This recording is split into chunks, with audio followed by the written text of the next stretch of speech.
Bon, après cette petite pause, on va reprendre avec la dernière partie de la journée avant d'aller boire des bières, a priori. Espérons, hein. Mais avant ça, il va déjà falloir nous écouter un petit peu. Donc là, l'idée, c'est de reprendre un format qu'on avait fait l'an dernier de table ronde, où on va discuter autour d'un sujet. Donc, oups. J'avais préparé quelque chose, alors autant le mettre. Voilà. D'un sujet microservices et monolithes. Alors j'ai mis versus, ça va pas être une battle avec d'un côté la team microservice, de l'autre côté la team monolithe. Je vous préviens tout de suite.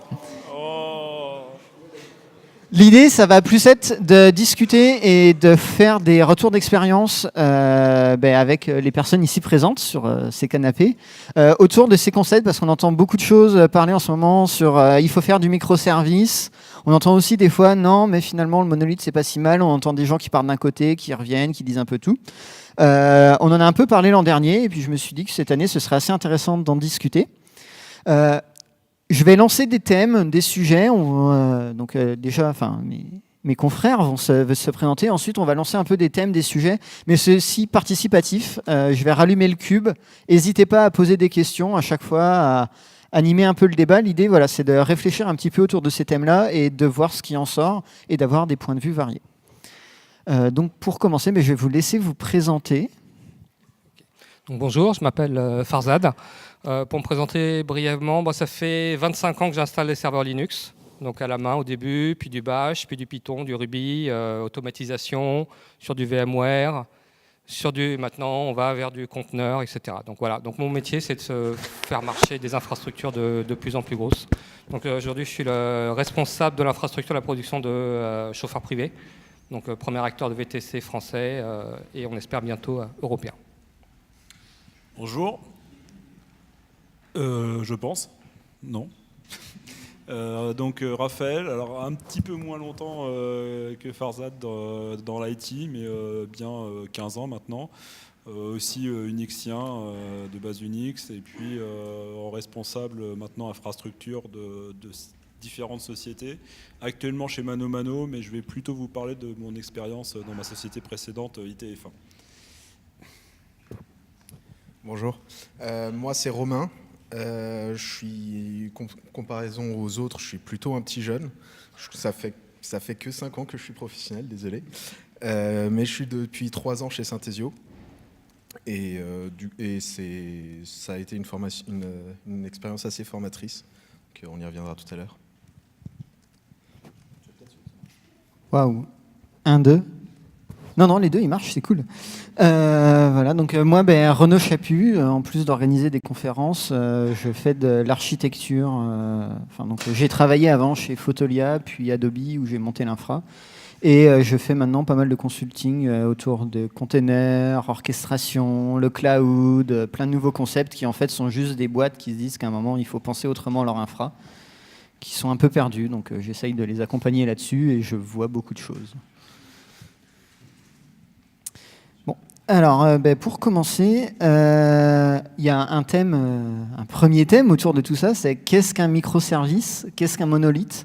Je vais commencer vite fait parce que moi j'ai vu des choses complètes. Donc monolithe, je pense que tout le monde voit à peu près ce que c'est. Monolithe, c'est votre application qui est un gros jar, un gros zip, un gros truc qui contient l'ensemble du code applicatif de votre société à peu près.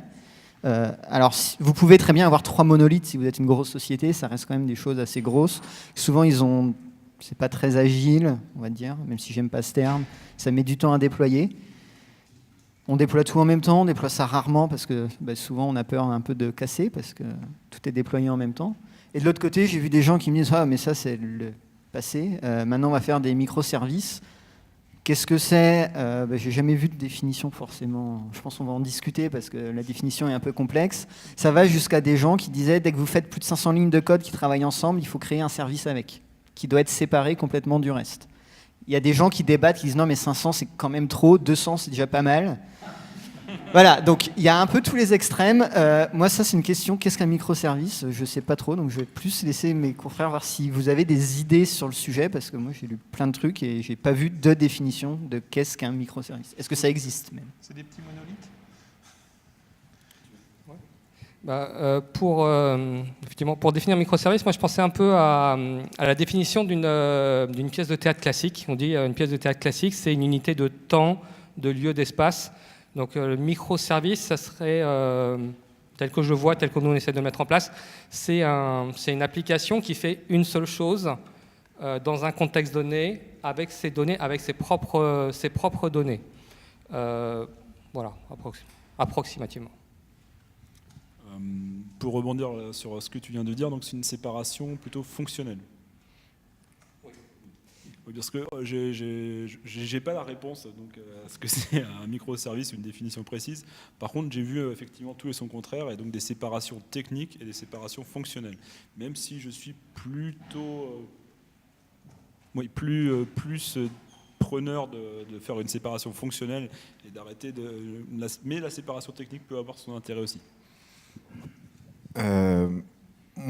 Pareil que les autres, j'ai pas vu de définition claire et précise, et à peu près tout le monde est d'accord pour pas s'entendre sur le sujet. Sans aller jusqu'à dire que la séparation technique est pas intéressante, à mon avis, c'est plus une affaire de contrôler la complexité. À partir du moment où le domaine fonctionnel ou le domaine technique de notre applicatif va devenir compliqué, on va avoir envie de le séparer en petites unités qui sont autosuffisantes, qui gèrent une fonction ou plusieurs fonctions liées, mais de façon à ce que envisager ou refaire ou voir comment ce service va interagir avec les autres, ça devient gérable et ça devient explicable en, disons, 5-10 minutes à quelqu'un qui est nouveau et qui a besoin de comprendre comment ça marche. Il faudrait que, même si on a 200 microservices, si je veux toucher à un microservice et aux services qui l'utilisent, idéalement, il faudrait que je n'ai pas besoin de passer 2 jours dans de la doc pour comprendre juste comment ça fonctionne. Oui. Je pense que pour appréhender peut-être ce qu'on essaye de dire, enfin, ou faire avec un microservice, il faut se demander pourquoi on en est venu à faire des microservices.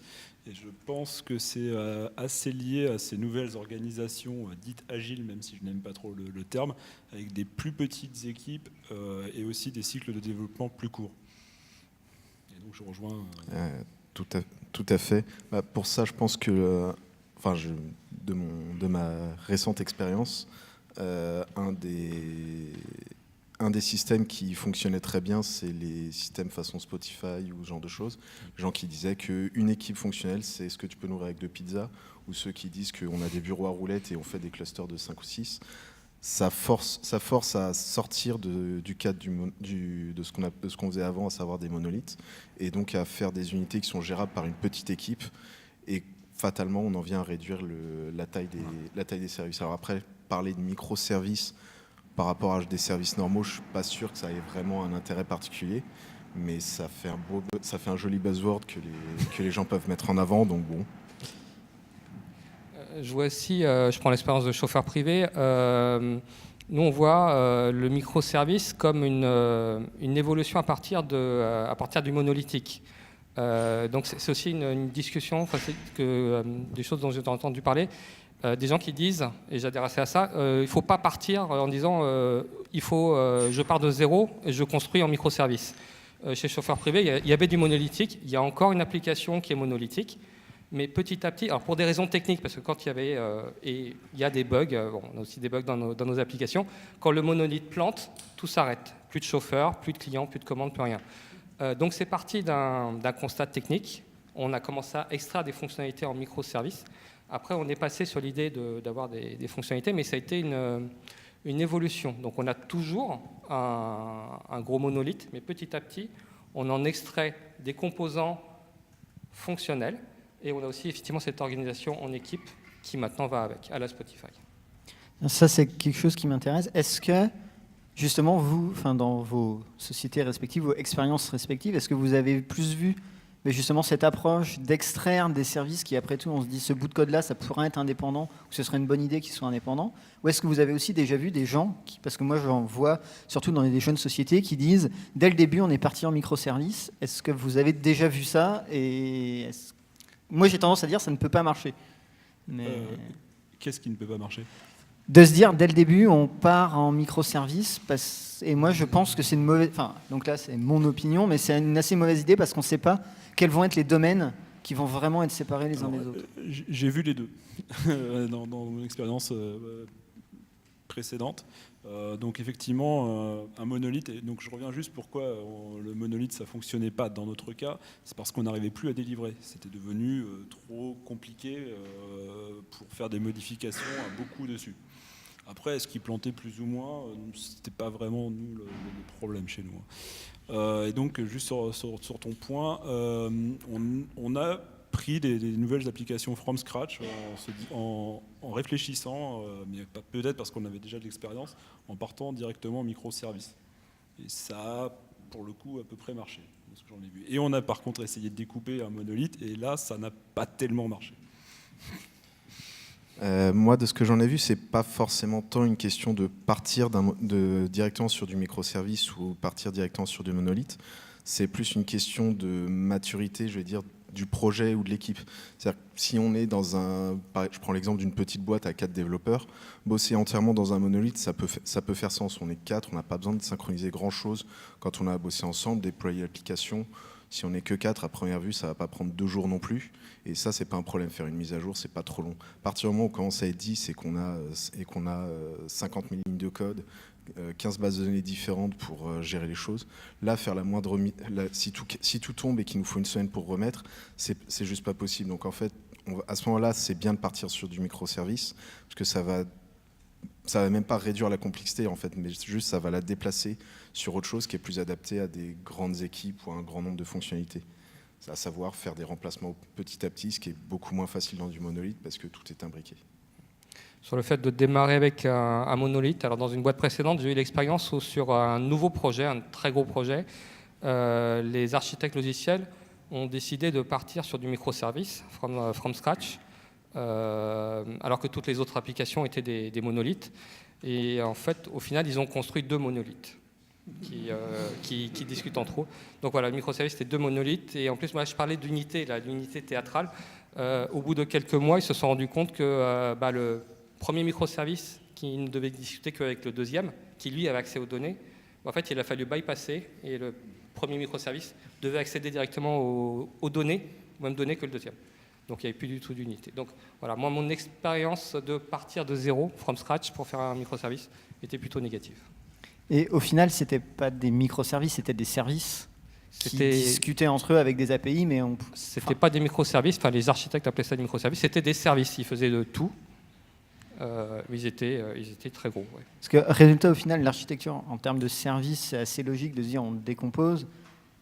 Est-ce que c'est différent de dire on a une architecture avec des composants différents que de dire on fait du microservice, où au final, c'est juste un nouveau nom, on met micro. Et je sais que dans certaines sociétés, il y a des microservices qui font des centaines de milliers de lignes de code, qui à l'échelle de la société sont appelés microservices, parce que oui, c'est pas les quelques millions de lignes qu'on a à côté, mais au final, c'est un service comme un autre en fait. Alors, chez nous, chez Chauffeur Privé, je parle sous la... Donc là, j'ai une partie des gens, dont notre Head of Platform qui est là, donc si je dis une bêtise, il me rattrapera. Les nouveaux microservices, quand on démarre un microservice, il démarre vraiment petit sur des fonctionnalités, sur une fonctionnalité, et ça doit rester du code assez petit, donc ce qui permet à une équipe de démarrer très rapidement un microservice qui va rajouter des fonctionnalités sans perturber le reste de l'application. Et est-ce que vous avez des critères ou des choses pour dire à ce moment-là, attention, ce service devient trop gros? Est-ce que c'est plus humain du type, attention, là l'équipe, on commence à être plus de 5, 6, 7 pour pouvoir gérer ça, il faut qu'on le split? Ou est-ce que c'est des contraintes techniques, des contraintes de scalabilité? Enfin, est-ce que vous avez une approche un peu, on va dire, systémique là-dessus, de se dire, attention, là on a dépassé un des seuils et il faut qu'on redécoupe ou qu'on... Alors déjà, première chose, on essaye sur les applications assez anciennes, dont le gros monolithe, on essaie de ne pas rajouter de nouvelles fonctionnalités, parce que c'est l'application historique, c'est du code spaghetti, donc quand on modifie, c'est fragile et ça fait des workflows assez complexes. Donc premier critère, c'est de ne pas rajouter du code à une application qui peut devenir fragile. Et la deuxième, c'est fonctionnalité. On a une nouvelle fonctionnalité, on ne va pas la mettre comme une verrue. Si c'est une verrue de le coller dans un service existant, on fait un nouveau microservice. Oui, c'est à peu près ça, effectivement. À partir du moment où on a fait service, micro ou pas, parce que c'est effectivement. Et donc on doit rajouter une nouvelle fonctionnalité qui est vraiment trop importante. Là, on peut se demander si ce n'est pas à nouveau. Et en général, c'est le cas. Nous, chez nous, on a. Je ne crois pas que ça soit une convention qu'on ait écrite quelque part, mais de façon générale, ce qu'on fait, c'est qu'on considère que ça devrait être un autre service ou qu'on devrait couper le service en petits bouts. À partir du moment où on se dit que refactorer tout le service ou le jeter et le réécrire from scratch, ça deviendrait trop compliqué pour être fait genre, en un seul sprint, en une seule traite. Si, je vais dire une connerie, mais si ça nous prend plus de 2 semaines de refaire le service à zéro parce qu'on s'est rendu compte qu'on a fait une connerie dans la façon de fonctionner, c'est qu'à première vue, c'est qu'il est certainement trop gros. Alors c'est pas forcément une règle absolue, mais c'est comme le nombre de lignes de code ou le nombre de gens qui participent, c'est un indicateur assez précis. Je suis assez d'accord. N'hésitez pas à lever la main ou à demander le cube au gardien du cube qui se trouve là. Si vous avez des questions. Ok, bon, alors ça c'était mon premier point, j'ai un peu préparé à l'avance. Donc, a priori, tout le monde est à peu près d'accord sur le fait que c'est organisationnel et technique et évolutionnel. C'est plus facile de faire évoluer quelque chose qui est à base de microservices indépendants que de faire évoluer un monolithe, on va dire, ou quelque chose qui a une ancienneté en fait. Ah non, ça grogne à côté. Non, je dirais pas que c'est plus facile de faire évoluer du monolithe. Je pense que ça dépend surtout de à quel moment de la croissance du fonctionnel on en est. Au tout début,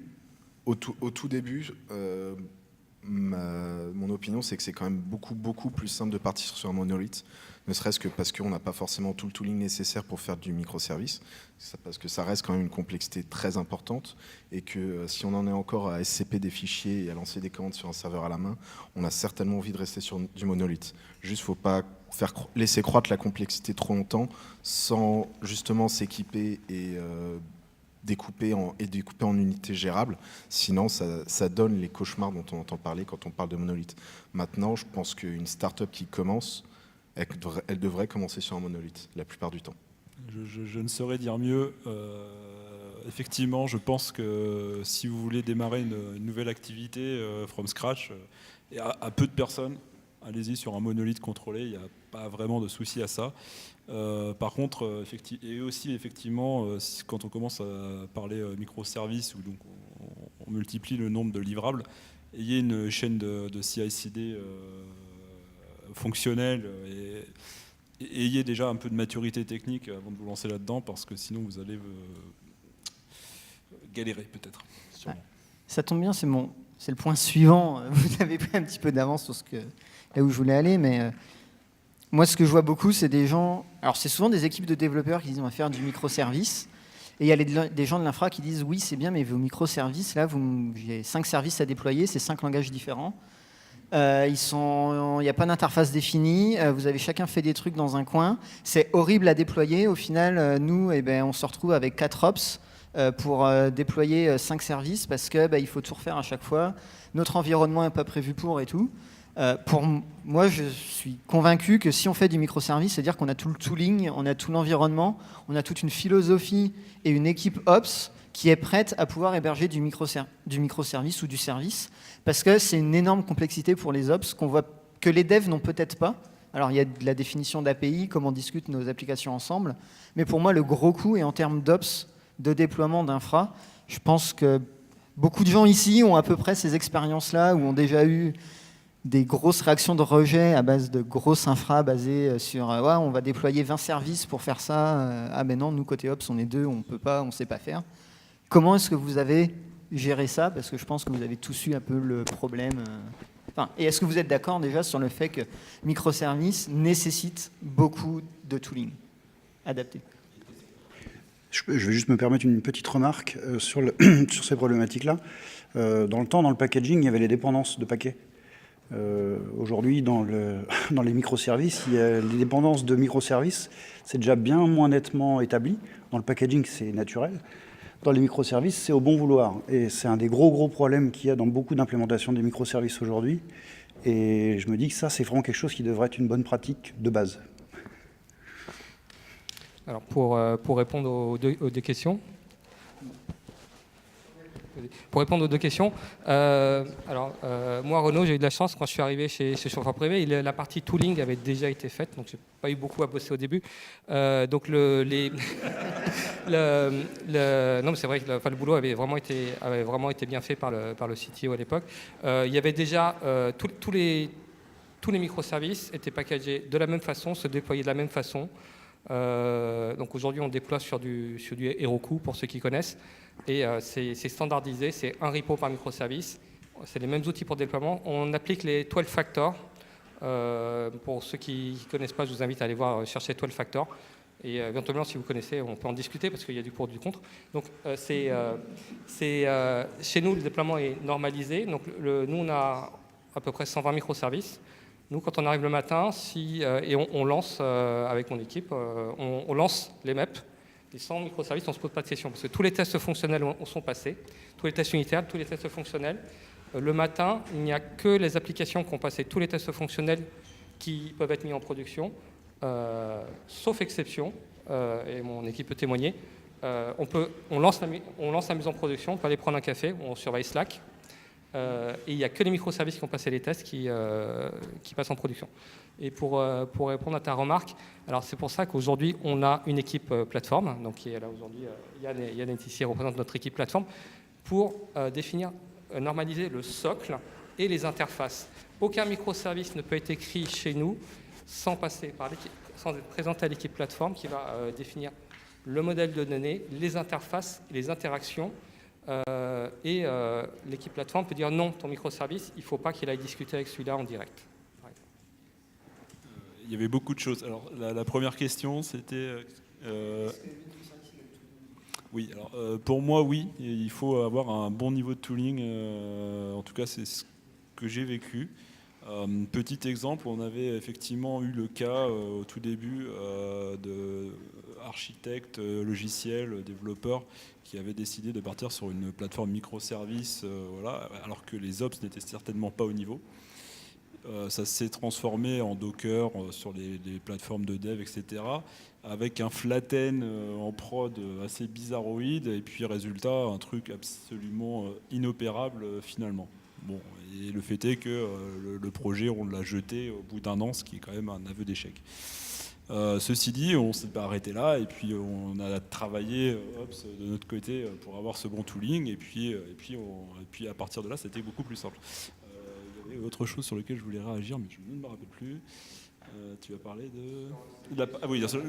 les interfaces et la partie plateforme, et donc les guidelines. Et effectivement, c'est pareil, on a assez vite vu que pour être efficace et puis que ça soit opérable, là encore, il a fallu mettre des guidelines assez précises et que les microservices soient conformes d'une certaine manière à ces guidelines pour que ça fonctionne. Donc, à peu près la même chose que chez toi.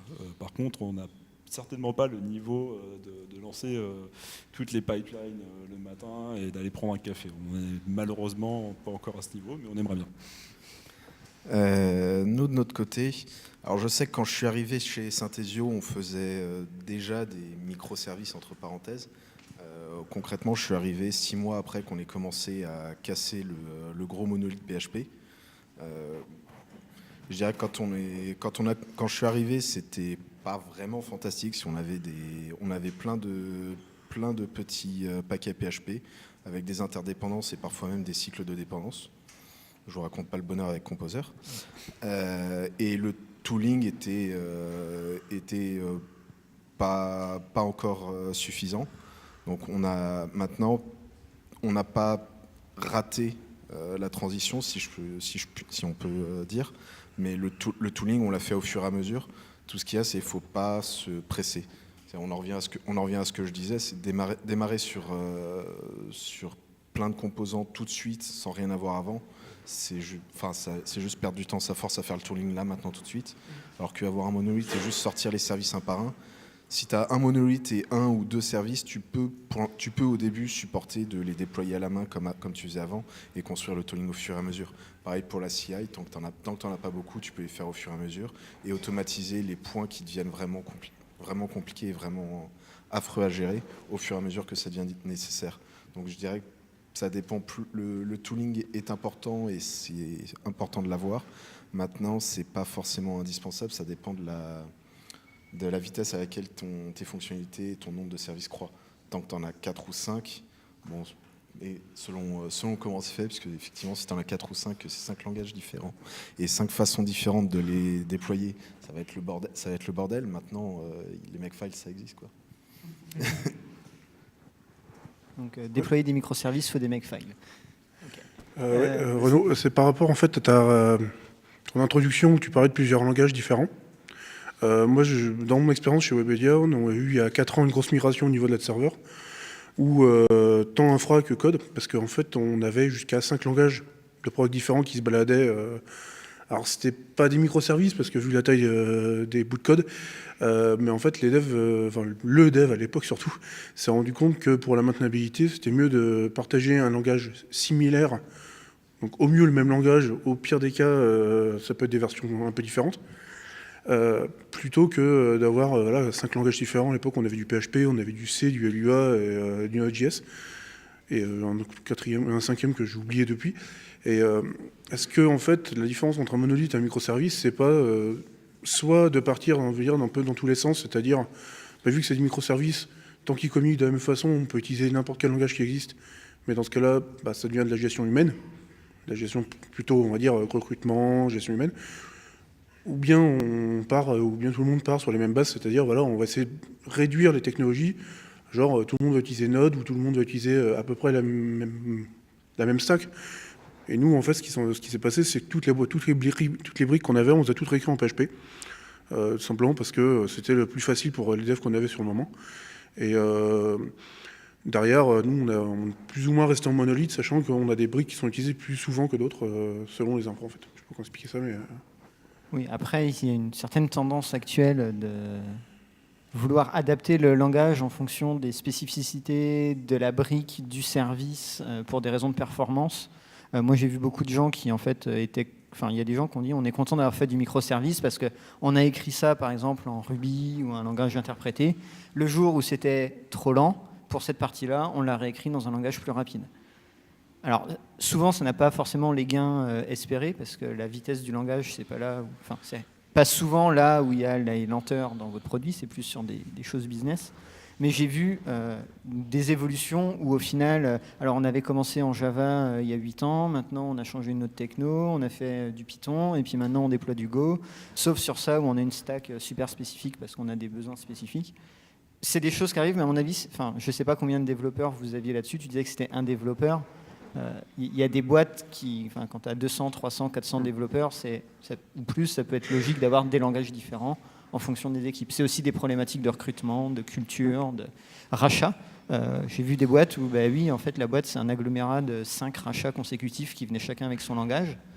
À un moment, ils ont dit, vous êtes rachetés, donc vous allez tourner sur la même plateforme. Et il faut faire cohabiter tout le monde. Enfin, c'est des cas qui arrivent. Alors, je vois qu'il y a une autre question derrière.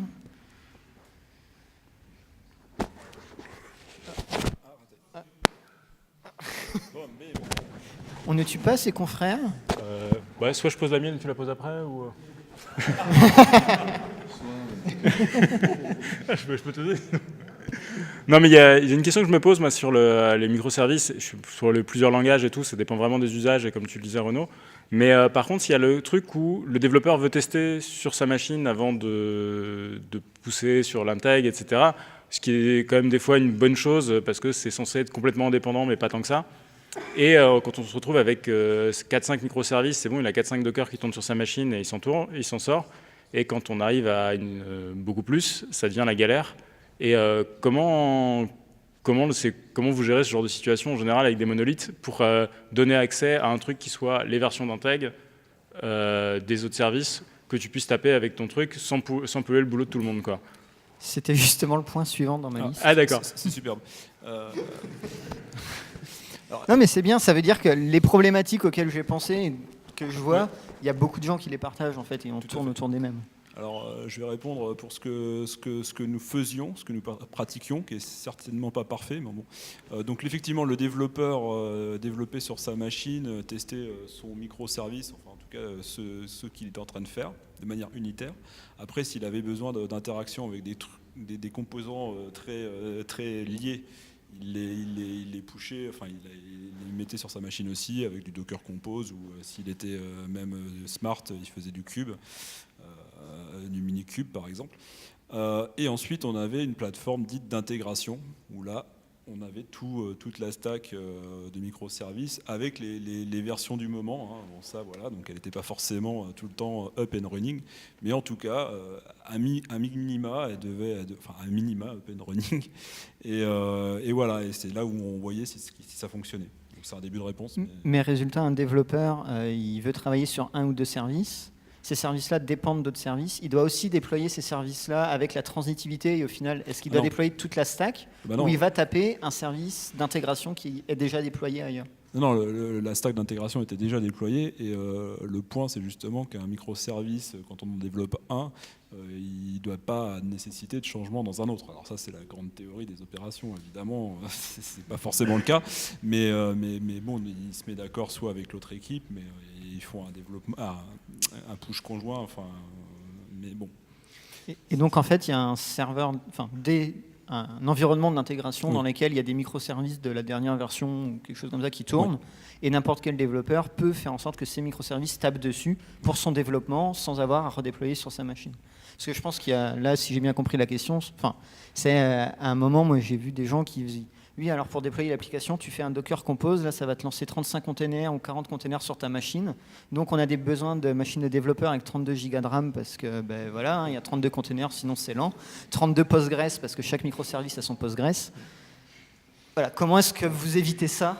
Parce que ça arrive, malheureusement. Alors chez nous, je pense que ça va être un peu comme pour Raphaël. Actuellement, on est dans le process de migration vers Kubernetes, et les équipes, on est organisé en tribe et en squad, et les tribes ont chacun leur cluster d'intégration Kubernetes. Donc aujourd'hui, je crois qu'on en a 8 qui tournent à peu près. On va avoir 8 clusters d'intégration qui tournent. Donc chacune des équipes sont autonomes sur leur cluster. Et si un développeur veut tester du code, soit il peut sur le cluster juste changer la branche, pointer sur une autre branche, donc il ne perturbe pas les autres équipes. Soit, il me semble, en jouant avec les ports forward, il peut faire tourner un microservice sur Docker sur sa machine et le faire communiquer avec le cluster Kubernetes. Donc comme ça, il n'a pas besoin, donc je pense que ça répond un peu à ta question, il n'a pas besoin d'avoir tous les microservices, il va en prendre un seul, il fait tourner sur une branche différente. Et comme on a là actuellement, on va dire 6-8 clusters d'intégration, les autres services vont travailler de façon tranquille, chacun dans son coin. Question là-dessus, chaque cluster contient tout. C'est très intéressant, je retiens. Nous, pour le coup, on fait rien d'original, on fait exactement pareil, à savoir qu'on a un environnement de pré-production sur lequel il y a à peu près la même chose que sur la production, moins le volume, et qu'on peut utiliser à peu près comme on veut. On peut déployer dessus à chaque fois qu'on a un truc à tester, ou alors on peut se brancher juste sur notre machine. Un autre truc qu'on fait assez régulièrement, c'est comme quasiment tout notre système fonctionne à base de services qui communiquent via du Kafka. On peut utiliser directement les streams de production qui eux ont beaucoup de volume, avec un autre consumer group, et brancher la sortie de notre service dans le vide, de façon à vérifier si les performances tiennent la route, tester avec des données réelles et voir si on n'a pas oublié quelque chose. Il y avait une autre question au fond là-bas. Louis. Oui, cela dit, elle a été partiellement répondue par la suite des débats, mais du coup, je vais quand même la reformuler. En fait, c'est revenir un petit peu en arrière dans la discussion, parce que donc, là, le point tourne vraiment sur la complexité associée aux microservices à tester, intégrer, déployer des nouveautés. Et qui du coup nécessite une maturité de l'équipe, une maturité du projet, une maturité de l'infrastructure. Et du coup, j'ai le sentiment que les microservices reposent énormément sur ces questions de tooling qui sont abordées, sur les questions d'infrastructure. Et Du coup, ça me faisait me poser des interrogations sur ces interdépendances et aussi sur la définition, finalement, la toute première question qui a été posée, la définition des microservices. Est-ce que finalement, le microservice, plutôt que lui donner une définition de fonctionnel ou technique, c'est du code petit ou unitaire, ça ne serait pas plutôt un écosystème reposant sur une logique DevOps, une logique de déploiement, une logique d'infrastructure. J'ai le sentiment que le microservice repose beaucoup sur les logiques qui sont en ce moment en pleine expansion dans les environnements cloud. J'ai envie de citer notamment la solution d'AWS Lambda, qui est donc tout ce qui est serverless, qui en fait est l'aboutissement ultime du microservice, parce que on choisit son langage, on fait un code de 30 lignes, on clique sur un bouton et on a une API qui est déployée, qui peut être intégrée facilement avec tout l'écosystème d'AWS. Et j'ai le sentiment que c'est pris par une autre logique, par une autre branche, qui est celle de plus architecturale, plus structurelle, une réponse à la fois qu'est-ce que le microservice et comment l'utiliser. Alors, je n'avais pas vu ça comme ça, mais je ne sais pas si vous utilisez des lambda ou des fonctions ou des choses comme ça dans vos infrastructures, parce que c'est vrai que on peut se dire, lambda chez Amazon ou autre, effectivement, c'est juste se dire, il y a votre code, vous le lancez, vous manquez même de comment vous le lancez, où est-ce qu'il tourne. Alors, on entend des gens dire c'est serverless. Non, votre code, il tourne sur un serveur. Hein. C'est juste qu'en fait, effectivement, c'est peut-être l'aboutissement dans le sens où il y a des gens qui ont fait tout le tooling pour vous, qui ont fait tout le tooling pour que vous ayez juste à écrire du code, dire c'est bon, mon code est écrit, et maintenant, vous pouvez l'exécuter à la demande. Est-ce que c'est l'évolution du microservice? Je pense que vous allez pouvoir répondre sur pourquoi est-ce que en fait, toutes vos applications, c'est pas juste un fichier dans le langage du choix des développeurs qui tourne dans une lambda.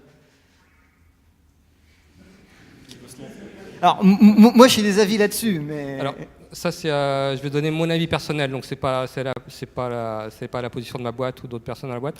Moi, mon avis, c'est personnellement, si on fait tourner sur du lambda ou l'équivalent des Cloud Functions de Google, ça veut dire qu'on s'appelle chauffeur privé filiale d'Amazon. C'est que voilà, on contrôle plus.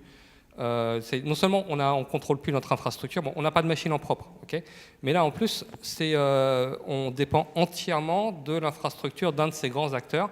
On n'a plus aucune autonomie. Autant aujourd'hui, on a des machines chez Google, chez Amazon. Si on veut changer d'infrastructure, on veut changer d'hébergeur, voire passer sur l'hébergement propre, ça a un coût, on peut le faire. On fait du serverless, donc on fait du lambda. Non, on est une filiale d'Amazon, on dépend entièrement d'Amazon. Donc personnellement, voilà, moi je suis contre. Je ne sais pas si vous prenez les questions. Oui. Alors voilà, je voulais enchaîner là-dessus. On n'est pas obligatoirement obligé de faire alors serverless, on va donc appeler ça du function as a service, comme c'est du FaaS. On peut aussi en faire sur du Kubernetes. Je pense qu'on peut transformer beaucoup de petits microservices en function. Ceci étant, à mon sens, c'est aussi un avis personnel, le niveau de tooling, d'observabilité, puisque c'est le sujet, sur les functions actuellement n'est pas au niveau. Donc faire tourner une grosse application qu'avec des functions, pour moi, c'est pas encore possible. Mais peut-être je me trompe. Mon avis, c'est qu'effectivement, on pourrait éventuellement faire ça, et on pourrait très bien imaginer avoir un outil on-premise à installer qui nous fasse du function as a service. On va pas dire serverless, ça m'énerve aussi. Maintenant, je pense que ça sera dur d'arriver à ça un peu partout. Je pense que ça ne sera pas une tendance qui va prendre suffisamment, pour une simple et bonne raison, c'est que toute la complexité qu'on retire en utilisant ce système est gérée par le système lui-même. C'est-à-dire que notre fonction, si elle a des logs à sortir, elle va se contenter d'afficher des logs. Maintenant, ça veut dire que si j'utilise tel fournisseur de function as a service, je suis obligé d'utiliser sa façon de faire les logs, sa façon de faire des choses, et j'ai zéro contrôle dessus, ce qui est pas forcément adapté à tout le monde. Ça peut être adapté aux services, aux entreprises qui n'ont pas une demande particulière de quelque chose. Maintenant, je prends quand j'entends par exemple ce que vous faites au CERN, jamais ça marchera pour des simples raisons de performance, de volumétrie, de spécificité. Si j'ai besoin qu'il y ait une latence la plus faible possible entre un script, une API qui va taper dans une base de données, j'aimerais bien savoir où est-ce qu'elle est déployée pour justement pouvoir minimiser, faire de la réplication et dire que celle qui est dans tel data center est dans la répliquée dans le même data center et pareil de l'autre côté. Enfin, je pense que pour l'instant c'est beaucoup trop compliqué et qu'on n'arrivera pas à avoir un truc suffisamment configurable pour avoir tous les cas d'usage qui pourraient se présenter. Je suis à peu près d'accord avec ça. On n'a pas encore assez de visibilité, à mon sens, sur le face. Donc le debug deviendrait compliqué. Et puis, quand on regarde tous dans la salle, on fait quand même beaucoup de choses assez custom, assez touchy. Je pense que ce n'est pas encore possible, mais encore, ça le deviendra peut-être. Et moi, un point de vue complémentaire là-dessus, au niveau des faces et de toutes ces choses-là, au final, ce que je vois, c'est qu'il y a eu des gros problèmes de latence. Par exemple, vous lancez une fonction, alors il y a des API Gateway, des choses comme ça qui permettent de dire j'ai un service HTTP, derrière ça lance une fonction écrite dans le code de votre choix que les développeurs peuvent déployer tout seuls chez Amazon ou autre, c'est cool. Sauf qu'au final, à un moment, les gens se sont aperçus, c'est bien, mais des fois, ma fonction, elle met 2 secondes à répondre parce qu'il n'y a plus de capacité, parce que j'ai aucun contrôle de capacité de ce qu'il y a derrière, je ne sais pas vraiment ce qui se passe. Les fournisseurs commencent à répondre à ça. Par exemple, Google se met à mettre en cache les workers pour les laisser tourner pendant 5 minutes, 10 minutes pour qu'ils soient prêts à répondre. Au final, est-ce que ce n'est pas juste une application déguisée autrement où on utilise l'infrastructure mise en place et standardisée par le fournisseur, ce qu'on peut faire avec Kubernetes et compagnie, et en fait, ça se confond vraiment à avoir un conteneur éphémère, mais au final, c'est une application comme une autre. Absolument. Oui, et d'ailleurs, tant que j'y pense, ça peut être une alternative viable à ce qu'on disait tout à l'heure, parce que commencer avec directement du microservice, c'est compliqué à cause du tooling. Ce genre d'outil pourrait éventuellement permettre de commencer avec du microservice, et après, une fois que le tooling se développe en interne, de l'émigrer au fur et à mesure. Parce que le point de base du tout début d'un service ou d'un écosystème, c'est justement que les demandes ne sont pas trop complexes ni trop sévères. Et juste là, on a l'impression, on critique un petit peu les faces. Je pense qu'il y a plein de bons use cases, notamment pour remplacer tout ce qu'on fait classiquement dans des cron tabs ou si on est un petit peu meilleur dans des schedulers, ça peut être assez intéressant plutôt que d'écrire un petit script one shot. Voilà, pourquoi pas, honnêtement. Et aussi pour de la réaction à des événements. Il y a, par exemple, si vous faites du Amazon, pouvoir réagir à une instance et démarrer, j'exécute un petit bout de code qui va me faire une notif, ou vraiment tout ce qui est queuing, oui. Moi, personnellement, je pense que si jamais vous avez une application métier accessible, on va dire en HTTP, comme la majorité des applications maintenant, il faut quelque chose d'un minimum persistant pour les performances, le démarrage, le caching, tout ça. Et au final, c'est moins utile pour ça. Mais il y a effectivement beaucoup de use cases. Et je vais rebondir, parce qu'on n'a pas tant de temps que ça non plus, sur un sujet qui en fait est central aujourd'hui, qu'on a un peu abordé, qui est le tooling, mais au niveau monitoring, log, traçabilité. Qu'est-ce qui se passe quand il y a un incident, que votre infra a 70 microservices, que tous les 70 microservices disent « je suis up », mais qu'au final, le client il dit « ça ne marche pas ». Comment est-ce qu'on fait ça? Et alors, je vais introduire en disant que pour moi, ça fait partie du tooling à mettre en place, souvent qui est mis en place après coup, parce que c'est une fois qu'on a eu les quelques premiers incidents de prod avec des microservices qu'on commence à réfléchir à ça. Mais pour moi, c'est une grosse part du tooling. C'est pas seulement le déploiement, le CI, mais c'est aussi comment est-ce qu'on monitore ça en prod quand on est réveillé, vous, un ops ou un développeur. Parce que des développeurs d'astreinte, c'est bien, faites-le. Au moins, comme ça, ils corrigeront leurs bugs quand ils seront réveillés. Non, lisez le livre SRE Book de Google et vous verrez que mettre des développeurs en prod, c'est bien. En astreinte, c'est bien. Mais résultat, quand il y a un problème dans une stack en microservice, c'est plus, comme on a vu tout à l'heure, du New Relic, des logs, des graphes, des choses comme ça. Moi, je trouve ça vachement plus complexe, à savoir d'où vient l'erreur. Il y a des solutions, mais vous, comment est-ce que vous avez abordé ça? Parce que je suppose que vous avez des solutions. Juste, microservice, c'est à peu près, je ne sais plus qui dit ça, mais ça revient à dire qu'on opère maintenant un système distribué. Alors, qui a fait cette citation, je ne me rappelle plus, mais elle est assez vraie. Et évidemment, c'est plus compliqué. Alors, chez nous, il y a encore du boulot. Donc, comme je disais, on est aujourd'hui à peu près 120 microservices. Alors, tous les microservices, ils ont de la métrologie, ils remontent des métriques et des logs. Mais on n'a pas encore, parce que ça n'a pas été pensé dès le départ, on ne peut pas tracer une requête à travers tous les microservices. On a des logs, on peut recouper un message, donc une transaction, on va dire une transaction, sur certains microservices, mais des fois après on perd l'ID et on ne s'y retrouve pas. Donc nous, on veut mettre en place de l'open tracing. Donc on en parlait même à la pause tout à l'heure, on en parlait avec mon équipe, donc vraiment il faut qu'on se lance là-dedans. On a des logs, on a des métriques. Alors avec des métriques, quand il y a une alarme, quand je suis réveillé à 2h du matin, si on a bien pensé les métriques, ok, je vois une courbe en rouge, je sais, ok, c'est tel microservice. Mais effectivement, des fois, ça m'est arrivé, je ne trouve pas ce que c'est. Donc c'est un boulot très difficile quand ça n'a pas été pensé dès le départ, et c'est notre cas. C'est difficile. Donc nous, on pense à mettre en place de open tracing pour pouvoir tracer les requêtes partout.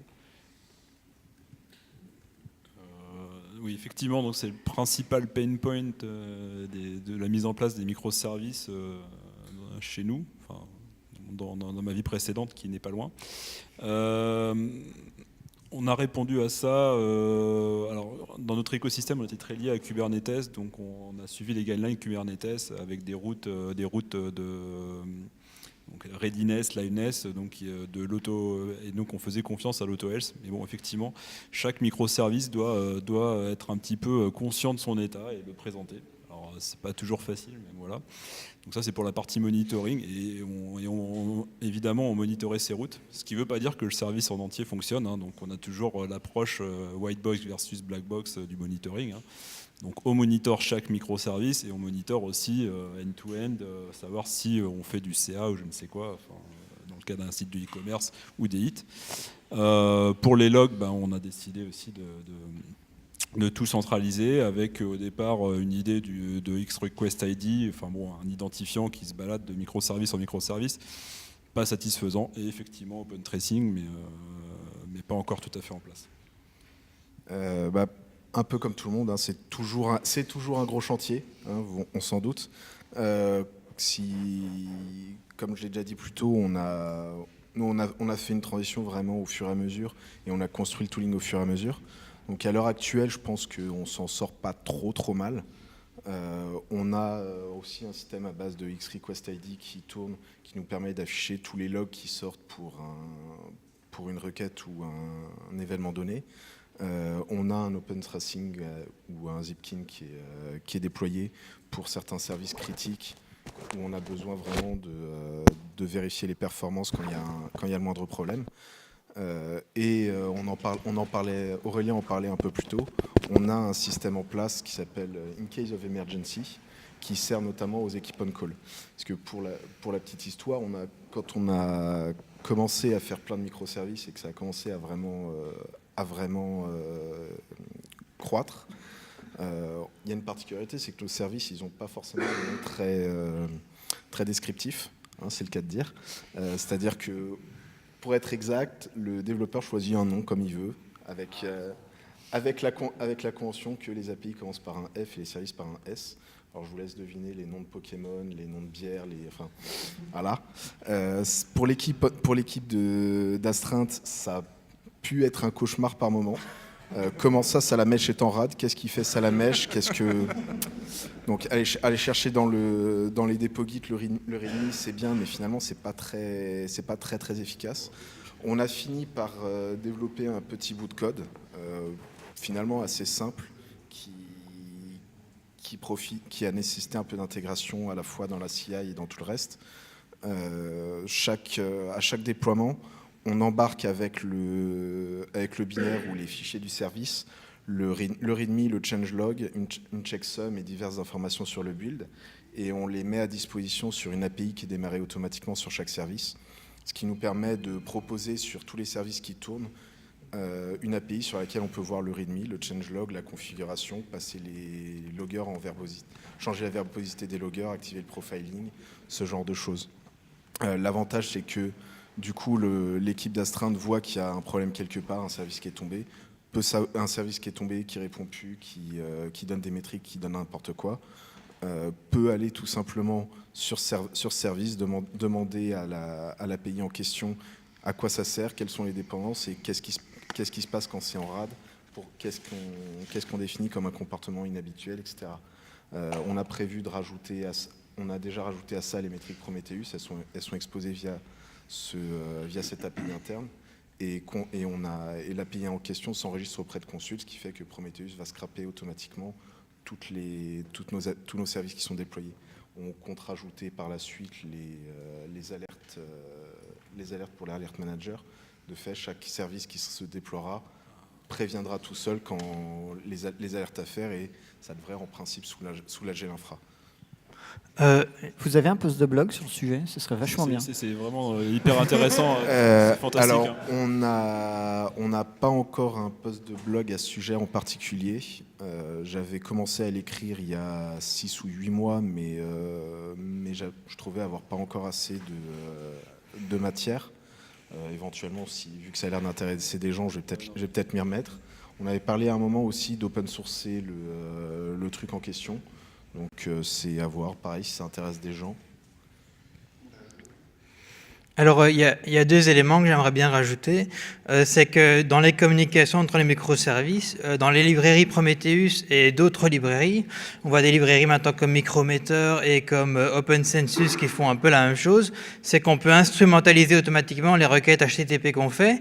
Donc, on a, du point de vue du service qui est en forme, on peut voir directement les appels qui échouent et qui sont mauvais vers les autres microservices. Et on peut faire la même chose des autres microservices vers ce que eux, ils renvoient vers les autres. Donc, ça permet de manière assez simple d'identifier ça, mais à l'avenir, au lieu de faire ça au niveau des microservices, il faut aller voir directement au niveau des services mesh, parce que quand on a plus de microservices, c'est le service mesh qui va nous dire celui-là il va plus, celui-là il va bien, et c'est lui qui va faire le court-circuit à notre place, quoi. Et ça, c'est l'étape d'après où en fait l'application elle fait ses requêtes HTTP, on n'a pas besoin de métriques vu que le service mesh va nous donner toutes ces informations, il va nous donner exactement d'où vient le problème, quoi. Voilà.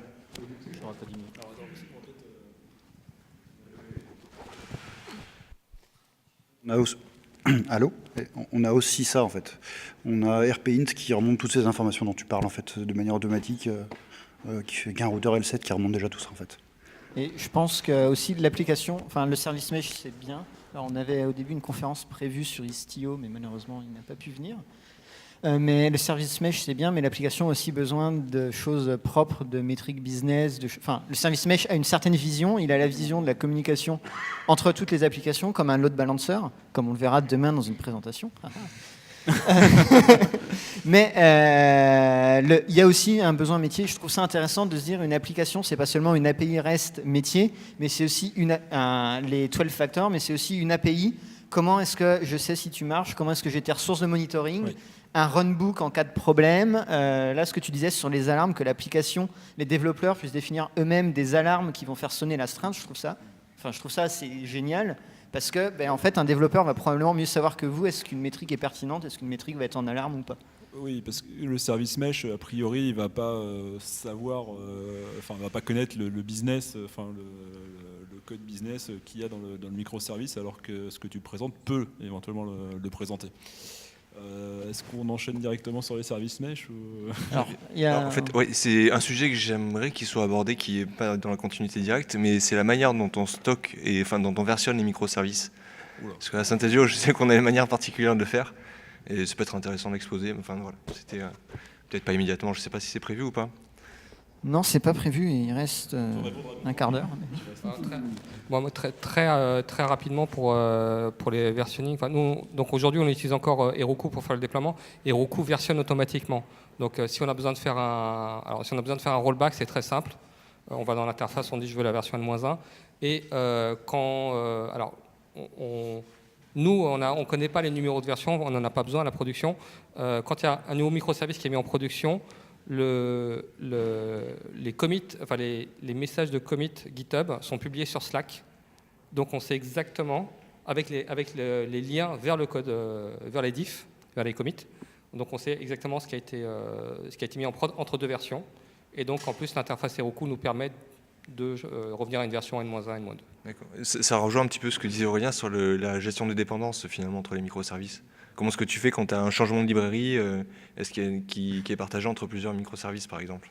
Alors les changements, s'il y a un changement de librairie, enfin la librairie c'est dans le fichier, donc quand c'est du Node c'est le package.json par exemple. Ça on ne le fait pas d'un coup sur tous les microservices, quoi. C'est les développeurs, c'est l'équipe plateforme, c'est notre équipe plateforme qui va dire bon maintenant la librairie qui communique avec MongoDB, veuillez prendre la version plus récente, et chaque équipe, en fonction de son sprint, va faire la mise à jour. Okay. Sur le versionning, on tentait de faire du semver normalement, et puis juste le développeur taguait sur sa version sur Git, et puis c'était la version du microservice, assez simplement. Sur les dépendances, on avait une approche un petit peu plus humaine, où on essayait de se parler, non mais ouais, c'est pas parfait, hein. Et puis sur les gros changements break, on changeait de passe, quoi. Enfin, on mettait V1, on passait en V2, et puis on essayait d'avoir une rétro-compat. Parfois, ça a échoué, hein. Pour notre part, on suit du semver, comme à peu près pas mal de gens quand même, pour tout ce qui est service. Pour tout ce qui est dépendance, on fait un truc que finalement peut-être pas tant de gens que ça font. On bosse entièrement dans un monorepo pour la majeure partie des choses plus ou moins récentes, c'est-à-dire tout ce qui a été fait ou migré depuis le début de l'année. Il doit rester quelques trucs qui traînent à l'extérieur quand même. De fait, quand une bibliothèque change ou qu'on veut mettre à jour la version, la CI vérifie automatiquement sur tout le monde si c'est bon, et du coup on peut taguer tous les services d'un coup. Ça arrive assez fréquemment qu'on redéploie 5 ou 10 services les uns à la suite des autres à cause de ça. À noter qu'on n'a pas de déploiement automatique, tous les déploiements sont manuels. Maintenant on les fait à peu près quand on veut, à part le vendredi évidemment, et le soir à partir de 17h.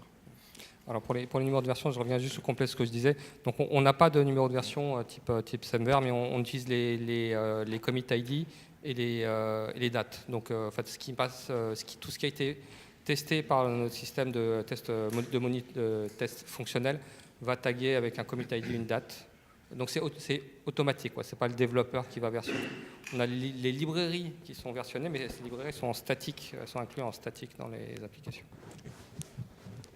Et au niveau des dépendances pour moi entre les services, parce que ce que j'ai déjà vu, c'est on a changé une implémentation quelque part qui, par exemple, l'API n'est plus compatible ou des choses comme ça. Résultat, on a des services qui en dépendent. Donc, est-ce qu'il faut qu'on déploie tous les services qui utilisent l'API en même temps que le déploiement de la nouvelle version de l'API ? Est-ce qu'on peut le faire en pratique ? Parce qu'en pratique, on a des containers, on fait un petit blue-green, ou on fait du rollback, du déploiement progressif ou des choses comme ça. Donc on va se retrouver à un moment où on a et l'ancienne API et la nouvelle API. Pour moi, il faut prendre ça comme pour les bases de données. Ce qui est le standard, généralement, c'est quand vous faites une migration de base de données, vous faites une migration en passant par une version intermédiaire où les deux fonctionnent, l'ancien schéma, le nouveau schéma, l'ancienne API, la nouvelle API.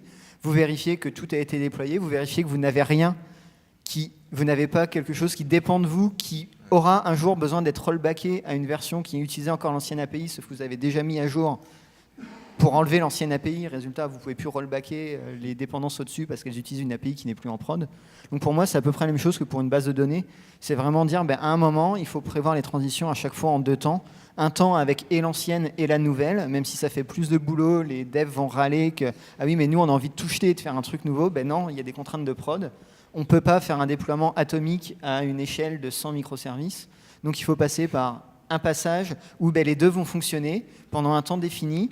On va garder ça en prod avec les deux qui fonctionnent pendant peut-être une semaine parce qu'on va peut-être s'apercevoir que pendant la semaine, on voudra rollbacker. Et quand on est vraiment sûr que rien dans la stack n'utilisera l'ancienne, on avance. Après, voilà, c'est pas lié à du semver, c'est pas lié à des choses comme ça, mais je pense que vous utilisez tous un peu le même principe. Oui. Alors, je suis d'accord avec ce principe, on l'a appliqué. Malheureusement, le seul drawback à ça, c'est qu'on peut garder des choses qui utilisent les anciennes API très très très très longtemps. Mais bon, c'est la vie.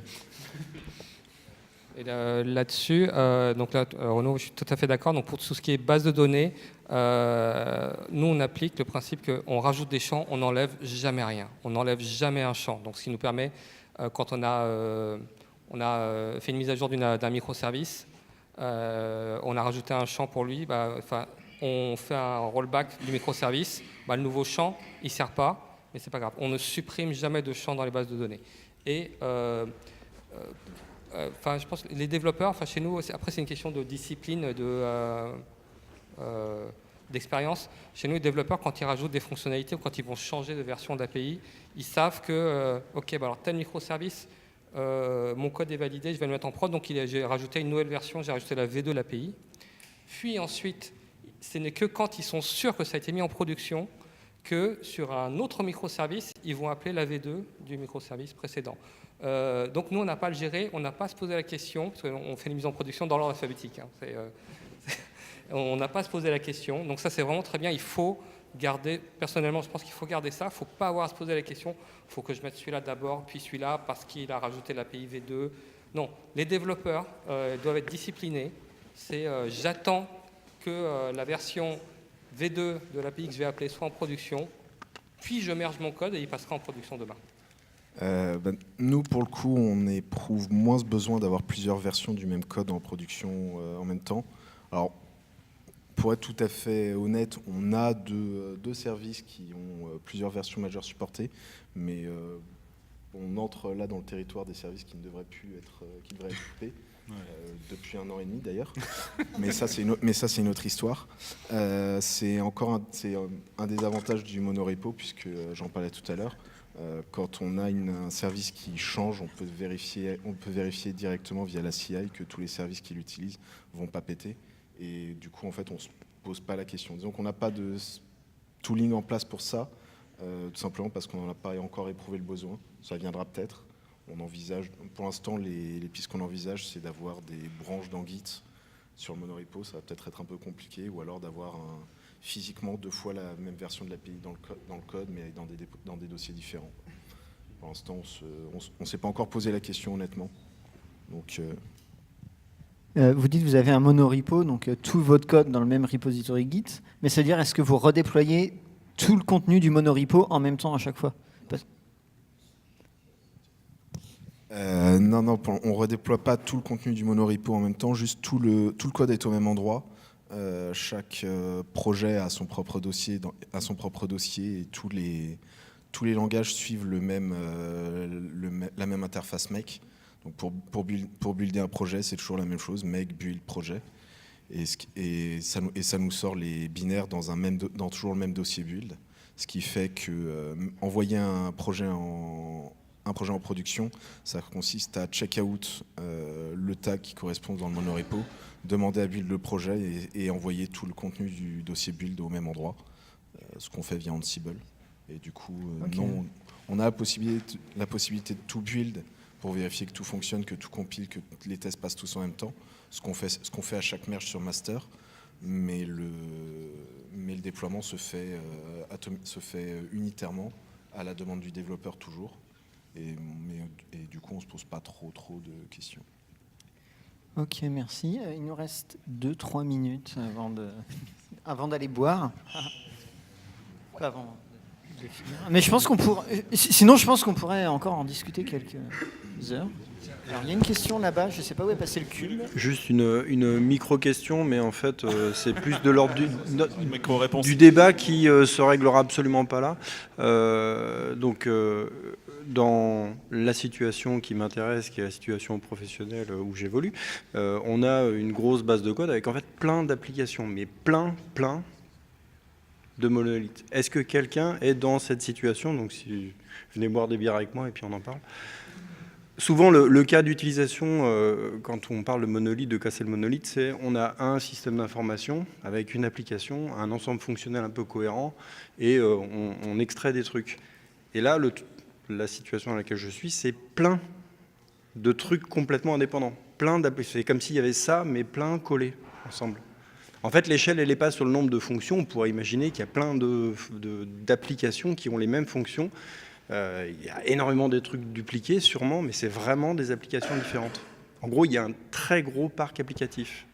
Donc, est-ce que quelqu'un se trouve dans une situation de cet ordre-là?